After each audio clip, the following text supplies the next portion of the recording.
Day 2 of Diddy's criminal trial was somehow more uncomfortable than day 1. It was Cassie's turn to take the stand. She walked in wearing a long brown dress, 8 months pregnant. No eye contact with Diddy, no smile, no nod. Just walked straight to the stand like she'd been preparing for this day for years. Maybe she had. Her voice was soft, but steady. She didn't cry, she didn't shake. She just told her story. And it was horrifying. I mean, the jury had a whole night to process the disturbing details of these freak-offs that were laid out yesterday through the eyes of Cassie Ventura. The graphic details, the alleged abuse, the drug abuse. Today, they didn't have to use their imagination, though. It got real in that courtroom today when the jurors, not the public, not the press, when the jurors saw still screenshots from these freak-offs. There was something so uncomfortable about the moment. Watching the jurors see something so raw and so personal in a courtroom full of eyes and full of opinions. Cassie was the most emotional we've seen her. At times, even reflecting when she heard the words come out of her mouth, saying things like, "I can't believe I dealt with that." And you gotta understand, these aren't gigantic courtrooms. Cassie and Diddy are not at opposite ends of a football field. They are feet from one another. And the only thing between them really are their lawyers. And even though all eyes were on each of them, I don't think they ever looked directly at each other. Not when she walked by him, not when she was testifying, not when at times she broke down sobbing, remembering how she loved him and just wanted him to say sorry for the things that he had done. Now, when she talked about not wanting to live anymore, or her opioid addiction, or lying to her mother about the abuse, or when it started or the extent of it, the audience was shifting uncomfortably. And sometimes, so did she. She said Diddy beat her, drugged her, isolated her, trafficked her, and recorded her having sex with male sex workers. Not once, not twice, over and over, in hotel rooms, in his homes, even while he watched. She said she stopped fighting it after a while. Said she felt more like property than a person. Said she had no real friends, no support system, no safe way out. She said Diddy filmed the encounters and sometimes showed her the footage as a way to humiliate and control her. Other times, he allegedly used them as threats. She said he told her if she left, those videos would ruin her. Earlier in the day, one of the male escorts Diddy had allegedly hired to sleep with Cassie also testified. His name was Daniel Phillip. He said Diddy paid him thousands to sleep with Cassie while he watched from the corner of the room. He said Cassie looked terrified, like someone on autopilot. When he left, he said he felt sick, like what he had just been a part of wasn't consensual, even if it technically was. She testified about having to hide under a toilet to get away from Diddy. She revealed getting a gash by her eyebrow after he threw it into a bed frame in front of her friends.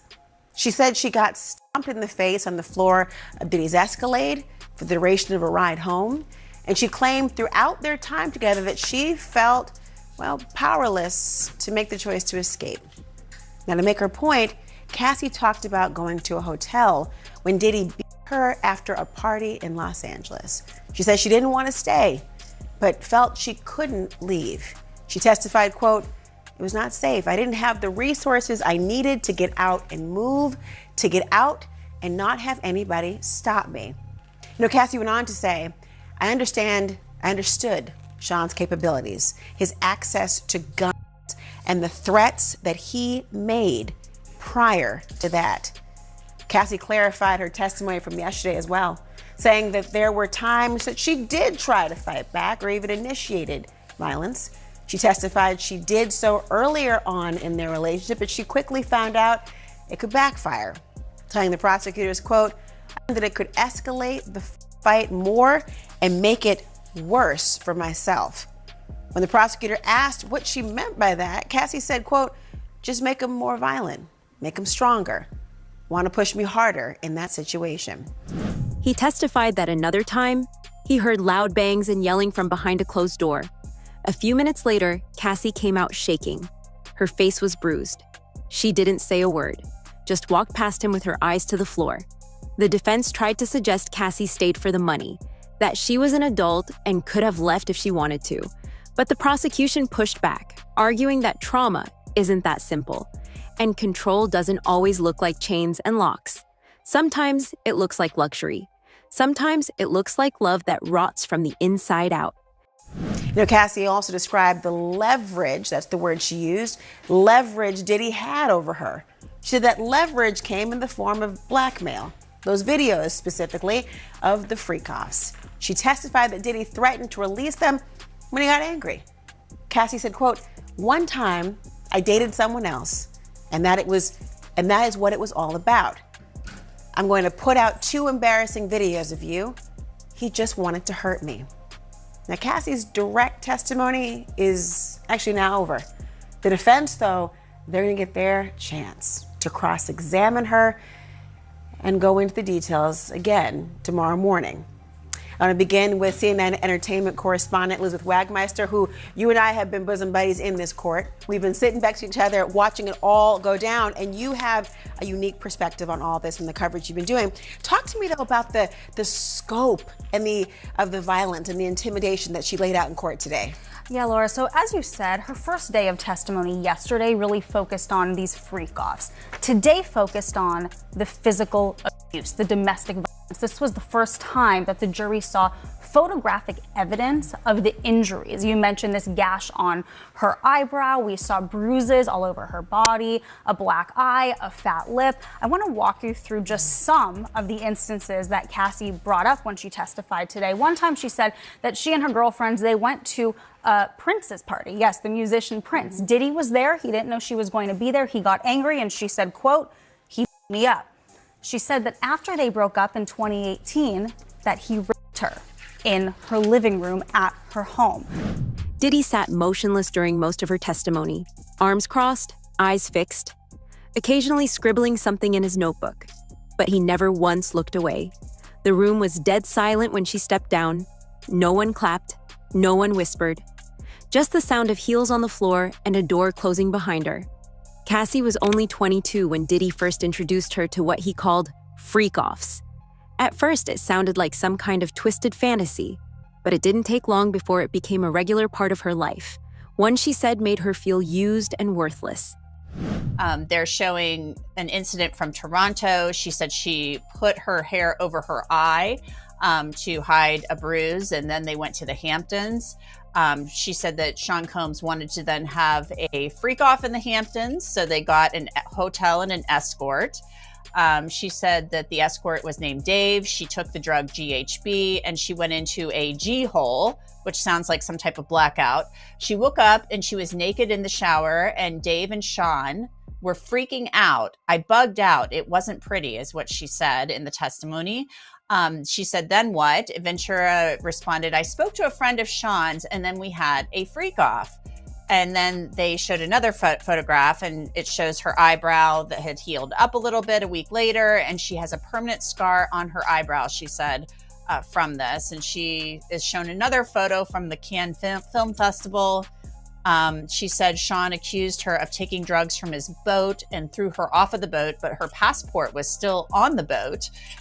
She was on the red carpet for some type of event that night, and she said she attended the movie.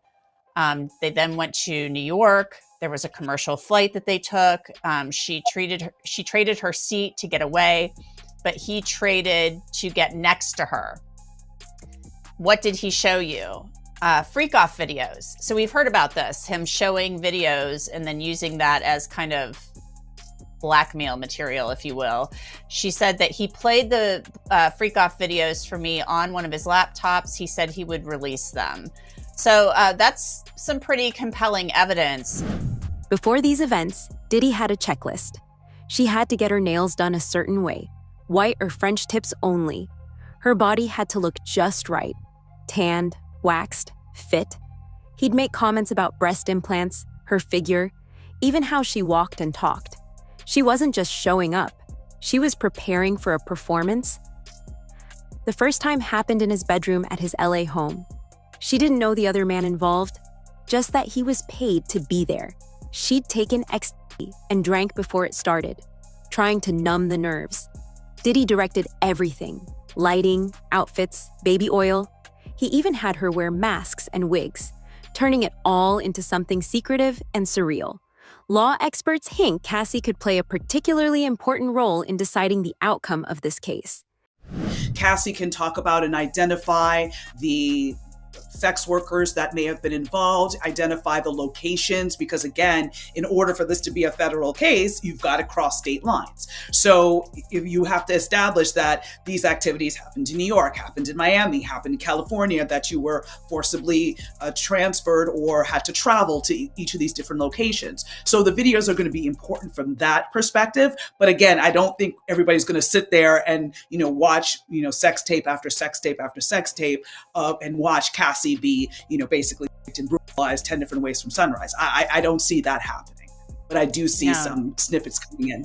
But I do got to say one more thing, because my inner prosecutor wants to go after what Brad said. Yeah, I had a feeling Melba was going to have something to say about what Bradford was saying. So go on, Melba. Yeah.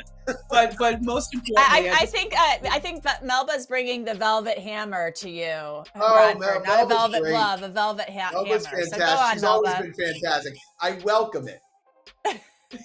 Well, one thing I will say, first of all, is that sadly, I think all of us know people who have stayed in abusive relationships for a lifetime. And we know people that have died as a result of domestic violence relationship. She said one freak-off could have 3 or 4 sessions. Sometimes they lasted all night. Diddy chose when they started, when they ended. Over time, they became weekly. She used drugs like Molly, cocaine, and ecstasy just to get through them. And yet, she didn't say no, not because she wanted to, but because she didn't want to upset him. She described how his eyes would go black when he was angry. That scared her. She said that she and her girlfriends, they went to Prince's party. Yes, the musician Prince. Diddy was there. He didn't know she was going to be there. He got angry and she said, quote, "He beat me up." She said that after they broke up in 2018, that he raped her in her living room at her home. She also said that it wasn't just her, that one time he held one of her friends over the balcony on the 17th floor of her apartment in Los Angeles and hit another one of her friends with a wooden hanger. And she lost that friendship. That was a best friend of 17 years she described, and then they don't communicate any longer. I'm curious to see how the prosecution might develop those connections a little bit more fulsomely. I saw him drag an assistant out of bed. I saw him punch Eli in his head. One time in Turks and Caicos, he dragged a person. I believe we had a freak off in Turks and Caicos. What floor did you live on at Comstock? The 17th floor. Did a friend stay with you? Yes. Sean came and held her and threw her on the patio furniture out over the balcony. I saw Sean bring her back in from over the balcony, and then he threw her on the patio furniture. And Carrie Morgan, I saw Sean hit her in the head. Did you get substances on your own? Occasionally opiates. Sean would put pills in a vitamin C bottle on the sink in the New York apartment. He'd say, "You can take them." He had doctors who would write the scripts in his name of his assistant or in my name. Your brother's birthday party in Connecticut of 2013. What happened? My mother told me someone was taking pictures of me, and I went and punched her in the head. You testified that your relationship with Sean ended in 2018. How was your health? I was sleepwalking. I had PTSD. Defense rules objection. What is this? A photo of my front door in 2018. Publish it to the jury. Why is there a knife there? Sean was coming around a lot, so I had it. August of 2018, what happened? We have a closure conversation at a restaurant in Malibu. He was trying to convince me to go to Burning Man. Were you seeing anyone? My now husband, Alex Fine. What happened next? Sean came to my house and arred me on the living room floor. His eyes were black. It was like taking something from you. You cried? What did Sean do? He continued and finished inside of me and then got up and left. The only thing she said she liked about the freak-offs was the one-on-one time she got with Diddy. But even then, she felt invisible, like she was just there to fill a role. At one point, she tried to open up to him about how it made her feel. He brushed her off, called her predictable. There was even an email where Diddy asked, "Who you gonna f***? Wanna call someone?" He assumed she wanted to invite others. But Cassie just wanted to be with him. They wore disguises, masks, wigs, stripper heels, afraid someone might recognize them.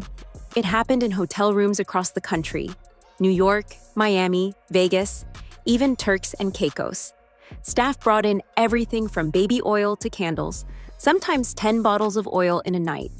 That's how often and how intense it was. Had a good night. I went back to his house.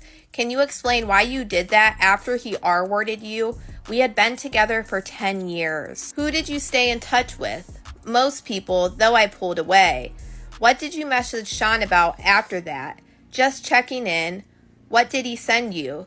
That he had iPads full of images. Get him his money. Money back for what? For having paid my now husband to be my trainer. What did you write back?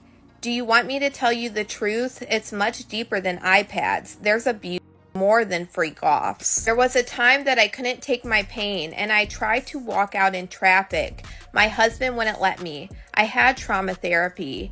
Did you write? A book with chapters. My mom helped. What did you want with the book? That Sean read it. What pain did Sean put you through? Shame to carry the things that were shameful for him. I took on a lot of responsibility for that I never should have. He brought the concept to me when I was 22. It was expected of me, and I felt terrible. How did you get the chapters to Sean? Through my attorney, and I reached out to KK. I asked her if he read it. She said it was not taken seriously. How much did you ask for the book? $30 million. Did you sue? November 2023. Why are you testifying in this trial? I can't carry this anymore. What's wrong is wrong. I treated people like they were disposable. Escorts, anybody. How many freak-offs did you have with Sean? It's impossible to know. Hundreds. And in court, when Cassie spoke about how it made her feel, she broke down. She said she felt like nothing more than an object. And the worst part? She believed this was all she was good for. Cassie said the freak-off rooms weren't just dark or secretive. They were designed. Red, blue, and purple studio lights filled the space. It looked like a set for a music video, not something meant for real people. Sort of headshots of people, dozens that they have shown already, and they're trying to put that together. What we're still waiting to hear more from, including through the cross-examination, which they will definitely try to undermine, is to what extent Cassie herself was forced, coerced, threatened into sex trafficking, which must include her non-consent. Combs' team will begin their cross-examination of Cassie Ventura tomorrow, which I'm sure she is dreading. What are you expecting from their cross? They're going to have a strategy that takes into consideration optics. One of the things the defense didn't even want to do, they didn't want her to even walk down that center hallway as she passed by the jurors, visibly pregnant, to sit down and describe her life before she was a married woman with now 3 children expected, 2 already here with her. They're going to have to adapt in the sense of being straightforward, direct, but not allowing these jurors to conflate the yesterday Cassie Ventura with today. But I'll tell you, they have a hard task ahead of them in that sense, because as she was describing, Jake, the abuse at the hands of Sean Diddy Combs, including at one point saying that she had been kicked in the back, she moved her body to almost mimic that. The optics were real. Take us inside the courtroom, Laura. What was Diddy Combs' demeanor while Cassie was testifying? Because I'm sure his attorneys told him to behave a certain way. Don't scowl at her, don't be angry. What did he do? Oh, every defense counsel knows that every eye in that courtroom is on the defendant, trying to read every emotion, interpret every single look and glance. He kept his eyes trained on her throughout the testimony, often writing notes, however, to his counsel, leaning over, shifting in his seat, crossing and then recrossing his legs, and finally landing on a position where he held his hands, fingers intertwined, on his lap before adjusting again. Cassie described the rooms as hot, uncomfortably warm, and worse, she said they used extra linens to keep from staining hotel sheets. Why? Because sometimes there was blood and urine. She was expected to take part in these sessions even during her period.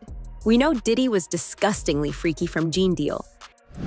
And this story starts when I'm with Puff, and he's in exotic bookstores, and he's doing shopping, right? He's shopping, getting his stuff and everything like that. So, you know, this is the first time I was ever in an exotic bookstore with Puff. So, you know, I'm giving him his space. He's taking things off the shelves and stuff like that, because they gave him a brown paper bag. When they gave him a brown paper bag, he was just putting stuff in there. So I said, damn, you know, he got to go put it on the counter and, you know, show everybody what he's getting. So as he going, I'm just looking at the places where he picking stuff from. So there's one part he picked up some things from up here on my left side. And then he picked like quite a few of them down. I was like, okay. He put them in the bag. So when I went by there and I looked up there and it said butt plugs. And I was like, hey, yo. I was messing with him. Because people don't understand, you know, we was like friends. He was a part of the same gang. So I'm still gonna tease him. I'm still gonna mess with him and everything like that. I could do that. It wasn't just no security thing. So I say, yo, what are you getting this for? And it said butt plugs, and he was like, yo, can I do my shopping by myself? I said, yeah, you could do it by yourself, brother. And he started walking and everything like that. When he got to, I just waited at the counter. When he got to the counter, he didn't even have to show the guy nothing. He just gave the guy a wad of money. I mean, like, he gave the guy a stack, something like this. And Puff wasn't the dude that carried no 20s and no 50s and nothing like that. And I mean, like, he just said, boom. And we walked out the store.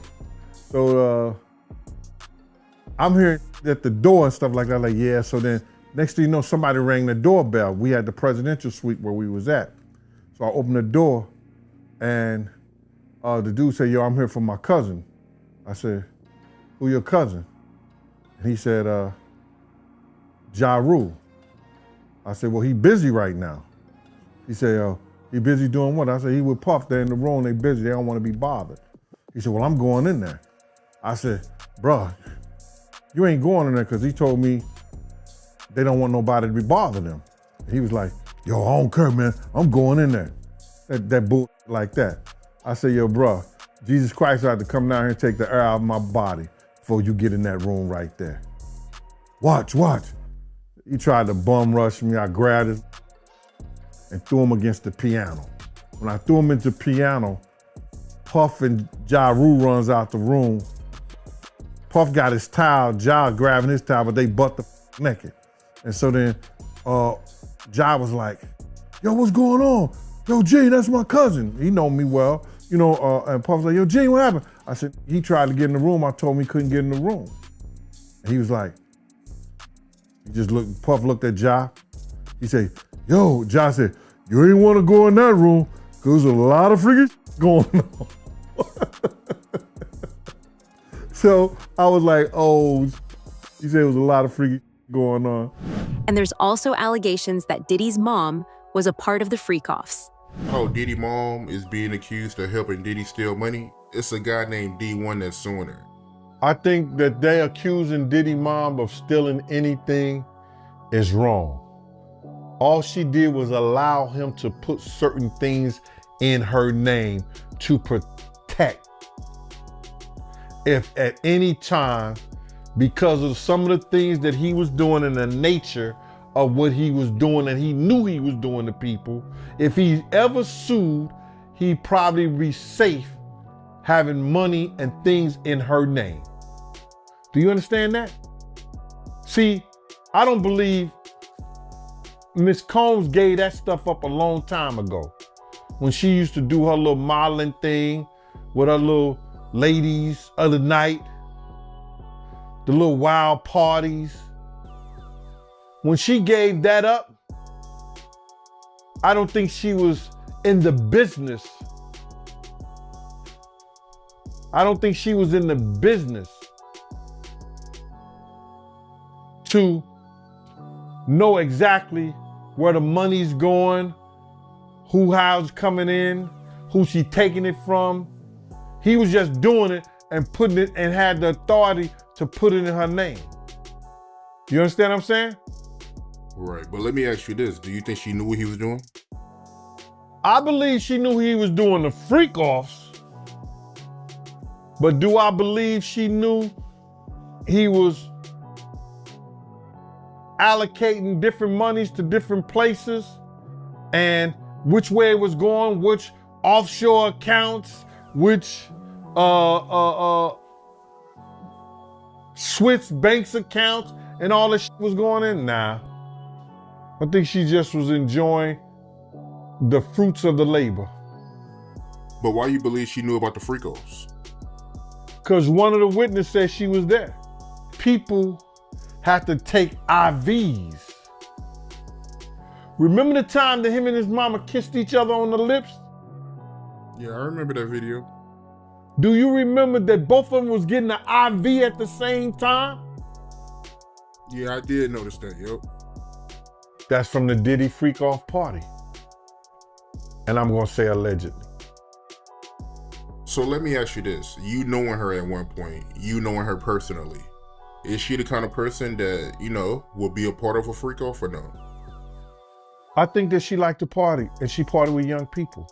She's always been like that. She always copied or emulated Little Kim and Mary J. Blige, or they emulated her.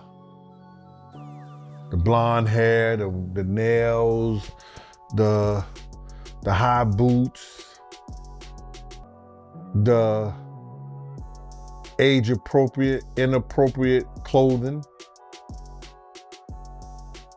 that I want to say, because I know people going to drag me through it. About, what you mean? She's 70, 80 years old. She don't have to wear no, she can wear hot pants if she want to. Okay, all right. You can't make nothing dust moist. Was she a freak? I don't want to speak about that man mama like that, bruh. Was his mama a freak? I don't know that about her. Cassie testified that Diddy and another woman once urinated on her. She didn't want it.